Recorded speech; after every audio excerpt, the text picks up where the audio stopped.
Hello students, हम पढ़ रहे हैं क्लास 7 साइंस का 7th चैप्टर जिसका नाम है weather, climate and adaptation of animals.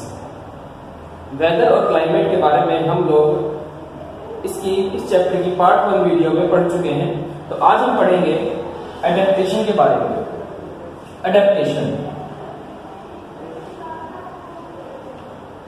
Adaptation का हिंदी में अर्थ है अनुकूलन। अब इस अनुकूलन शब्द में अगर हम पहले इस अनुकूल का मतलब समझना चाहें तो अनुकूल का मतलब वो है जो हमारे शरीर को अच्छा लगे, उसे हम अनुकूल कहते हैं। जैसे कई बार हम बात करते हैं कि आज मौसम हमारे अनुकूल है। तो अडेप्टेशन समझने के लिए मैं कुछ कंडीशंस आपके सामने रख रहा हूं, उन्हें ध्यान से समझिए। अभी मौसम बारिश का चल रहा है। अगर तेज बारिश आ जाए और हमें घर से बाहर जाना हो तो हम क्या करते हैं? हम छाता लेते हैं या रेनकोट पहनते हैं और फिर घर से बाहर जाते हैं। जब तेज गर्मी का मौसम पड़ रहा हो तब हम क्या करते हैं? हम ऐसे कपड़े पहनते हैं जिसमें से पसीना आसानी से सूख सके, हवा आसानी से आर पार जा सके। या जब तेज सर्दियों का मौसम आएगा तो हम गर्म कपड़े पहनेंगे जो हमारे शरीर को गर्मी दे। इसी तरह हमारा खाना पीना है। गर्मी के मौसम में हम लोग ज्यादा पानी वाली चीजें लेना पसंद करेंगे, जैसे फल, सब्जियां या ऐसी चीजें खाएंगे जिनका नेचर ठंडा होता है। वहीं सर्दियों के मौसम में हम लोग गर्म चीजें खाना पसंद करेंगे, जैसे कि ड्राई फ्रूट्स, घी, मीठी चीजें, ताकि हमारे शरीर को एनर्जी मिले, गर्मी मिले। तो हमारा जो शरीर है इसको हम मौसम के अनुरूप ढाल लेते हैं। गर्मी आएगी तो गर्मियों के हिसाब से जीना शुरू कर देंगे, बारिश आएगी तो बारिश के हिसाब से जीना शुरू कर देंगे, और सर्दियां आएंगी तो सर्दियों के हिसाब से जीना शुरू कर देंगे। लेकिन मान लीजिए एक ही कंडीशन में हमको लंबे समय तक रहना पड़े तो क्या होगा? उदाहरण के लिए हम लेते हैं राजस्थान और कश्मीर को। राजस्थान में तेज गर्मी होती है और कश्मीर में सर्दी होती है। कश्मीर के लोगों को सर्दी में रहने की आदत है और राजस्थान के लोगों को गर्मी में रहने की आदत है। अब कुदरत का अगर ऐसा करिश्मा हो जाए कि राजस्थान में बर्फ पड़ने लगे तो क्या होगा? यहाँ के जो लोग हैं इन लोगों को उस ठंडे वातावरण में, उस बर्फ के वातावरण में रहने में परेशानी हो जाएगी। तो ये लोग उस वातावरण को अपने अनुकूल बनाएंगे, आग जलाएंगे, हीटर लगाएंगे और उस मौसम टेम्परेचर को बढ़ाने की कोशिश करेंगे। और वहीं अगर कश्मीर में बर्फ पड़ना बंद हो जाए और तेज धूप पड़ने लगे तो यहाँ के लोग परेशान हो जाएंगे। उस वातावरण को अपने अनुकूल बनाना चाहेंगे तो ये लोग एसी या कूलर का इस्तेमाल करेंगे। तो इंसान तो अपने अनुकूल मौसम को बदल सकता है। अगर सर्दी हो जाए तो हम आग और हीटर का सहारा ले सकते हैं, गर्मी हो जाए तो हम एसी कूलर का सहारा ले सकते हैं। लेकिन जानवर ऐसा नहीं कर सकते। जानवर अपने आप के लिए मौसम को नहीं बदल सकते, उन्हें स्वयं को मौसम के लिए बदलना पड़ता है और इसी चीज को हम बोलते हैं एडेप्टेशन। तो एडेप्टेशन कुछ आपके समझ में आ रहा होगा और डिटेल में इसके आगे चलते हैं। हम सब ने पोलर बियर का नाम सुना है। पोलर बियर हमको आसानी से देखने को नहीं मिलता, जबकि हमें जो नॉर्मल बियर होते हैं वो जू में देखने को मिल जाते हैं। पोलर बियर से ठंडे इलाकों में मिलेगा। अब पोलर बियर हमारे पोलर रीजन में मिलता है क्योंकि इसका नाम पोलर बियर है। वहां पर बहुत ज्यादा ठंड पड़ती है। अब एक बार पहले हम पोलर रीजन की बात कर लेते हैं। पोलर रीजन यानी ध्रुवीय क्षेत्र, इस पोलर रीजन में क्या क्या होता है? सबसे पहले जो पोलर रीजन है हमारे नॉर्थ पोल और साउथ पोल, इन दो इलाकों में मिलता है। यहां पर एक्सट्रीम ठंड पड़ती है, एक्सट्रीम कोल्ड वेदर यहाँ पर होता है। आइस यहाँ पर हमेशा जमी रहती है, लेस फूड होता है यहाँ पर, प्लांट्स नहीं होते या होते हैं तो बहुत कम होते हैं।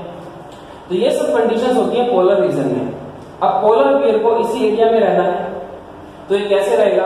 अब पोलर बियर अपने हिसाब से इस चीजों को तो बदल नहीं सकता, तो पोलर बियर अपने शरीर में कुछ ऐसे बदलाव ले आया है जिससे वो इस एरिया में आसानी से रह सकता है। तो सबसे पहले एक्सट्रीम कोल्ड। तो पोलर बियर के शरीर पर हमने टीवी में या किसी फोटो में देखा होगा बहुत सारे हेयर्स होते हैं जिसको फर बोलते हैं।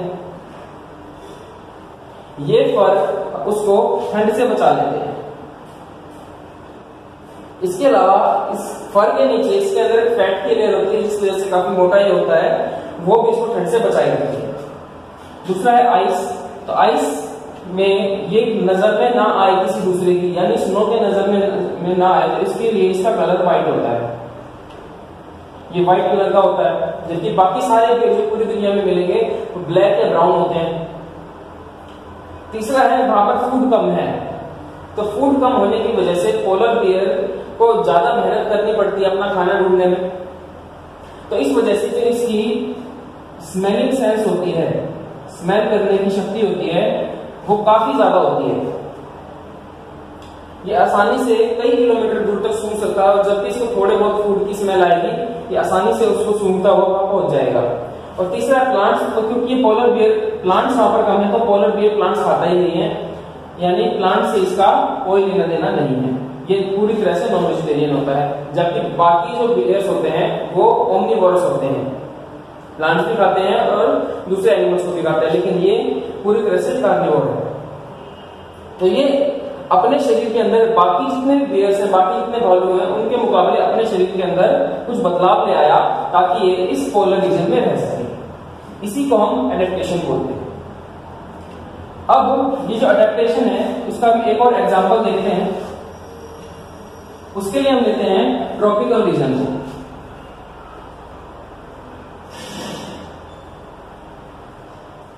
ट्रॉपिकल रीजन वो है जो हमारा ट्रॉपिक ऑफ कैंसर और ट्रॉपिक ऑफ कैप्रिकॉर्न के बीच में पड़ता है।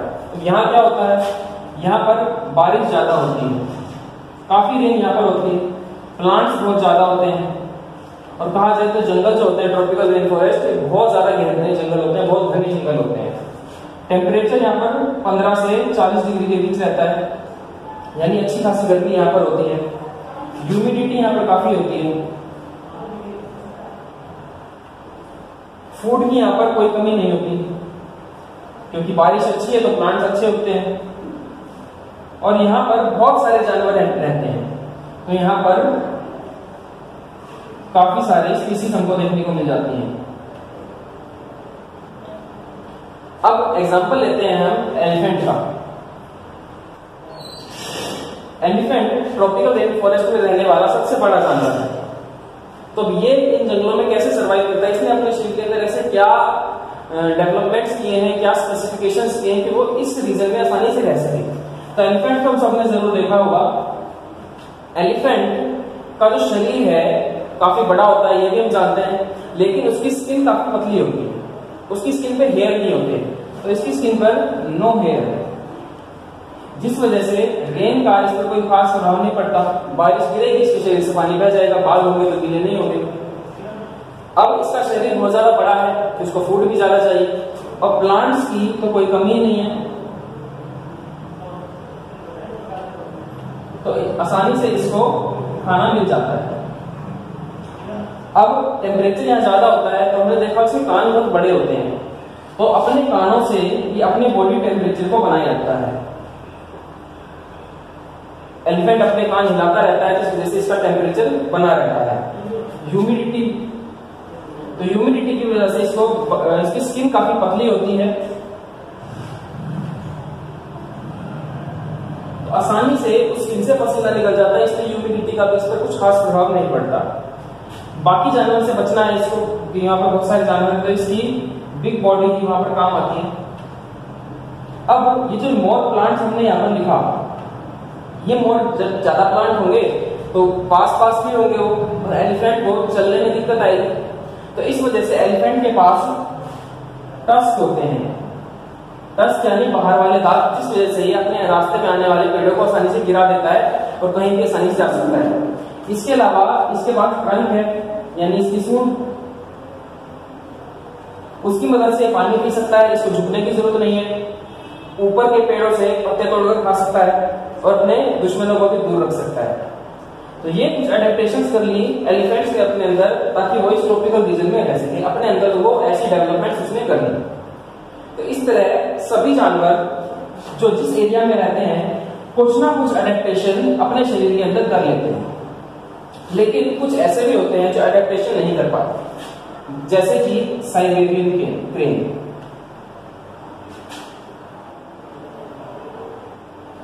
साइबेरिया नॉर्थ पोल के पास रशिया में है और ये दुनिया के सबसे ठंडे इलाकों में से आता है। यहां पर रहने वाला क्रेन यानी सारस उस एरिया की ठंड को बर्दाश्त नहीं कर पाता। उसके पास ऐसे स्पेसिफिकेशन से ऐसे डेवलपमेंट्स नहीं है जिससे वो वहां की ठंड को बर्दाश्त कर सके। तो ये ऐसे एनिमल्स या बर्ड्स क्या करते हैं, तो ये करते हैं माइग्रेशन। माइग्रेशन का मतलब है एक स्थान से दूसरे स्थान पर जाकर रहने लगना। किसी भी विपत्ति के समय यानी जब हमें किसी स्थान पर रह रहे हैं वहां रहना हमारे लिए इम्पॉसिबल है, तो हम दूसरे स्थान पर जाकर रहने लगे, उसे हम माइग्रेशन बोलते हैं। तो ये साइबेरियन क्रेन रशिया से उड़ता है और भारत आता है हर साल सर्दियों के मौसम में, क्योंकि वहां बहुत ज्यादा ठंड पड़ती है और भारत में वहां के मुकाबले इतनी ठंड नहीं पड़ती। तो ये हमारे देश में आ जाता है राजस्थान के अंदर सर्दियों में। ऐसे एक पक्षी होता है जिसका नाम होता है आर्कटिक टर्न। ये पक्षी हर साल 10,000 किलोमीटर, जी हाँ 10,000 किलोमीटर उड़ता है आर्कटिक से साउथ अमेरिका के लिए और वहां पर ये रहता है सर्दियों के मौसम में, क्योंकि ये भी ठंड बर्दाश्त नहीं कर सकता। तो ये एडेप्टेशन और माइग्रेशन ही तो तरीके हैं जीवित रहने के इस संसार में, चाहे वो इंसान हो या कोई जानवर। ज्यादातर जानवर एडेप्टेशन कर लेते हैं और कुछ माइग्रेशन करते हैं, वहीं इंसान या तो मौसम को बदल देते हैं या उन्हें भी माइग्रेशन करना पड़ता है। जैसे कि राजस्थान में जहां पर बहुत ज्यादा गर्मी है, रेत है, वहां के लोग दिन के मौसम में अंदर छुपे रहते हैं, रात को ही काम करते हैं। तो ये भी एक तरह का माइग्रेशन है। हमें फूड के लिए माइग्रेशन करना पड़ सकता है, नौकरी के लिए माइग्रेशन करना पड़ सकता है, पढ़ाई के लिए माइग्रेशन करना पड़ सकता है। तो माइग्रेशन और एडेप्टेशन पूरे संसार का एक अभिन्न अंग है। तो इसी के साथ ये चैप्टर यही समाप्त होता है। उम्मीद है आपको समझ में आया होगा।